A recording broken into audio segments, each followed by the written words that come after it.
Welcome to Luca and Miguel. Enjoy the video. In this video, I will explain how to change oil Mini Cooper R56 full guide. Begin by gathering 5W30 oil, a replacement filter, a 17mm socket, and an oil catch pan. Warm the engine briefly, then park on level ground and secure with wheel chocks. Lift the front with proper jack points and support with jack stands. Keep gloves and rags handy for spills and have a torque wrench nearby. Remove the engine cover and position your oil pan beneath the drain plug. Loosen the 17mm plug carefully and let the oil drain completely until the flow slows to a drip. While oil drains, remove the oil filter with a filter wrench and inspect the filter housing for debris.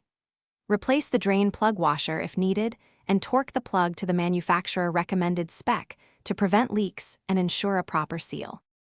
Lubricate the new filter gasket with fresh oil and install it hand tight. Do not over-tighten. Refill with the correct amount of 5W30 oil, then start the engine and look for leaks around the filter and drain plug. Let the engine idle briefly, turn off, wait a few minutes, and recheck the dipstick to confirm the level. Dispose of used oil responsibly at a recycling center and reset the service interval if required. Thanks for watching and please subscribe. It's the best investment you'll ever make.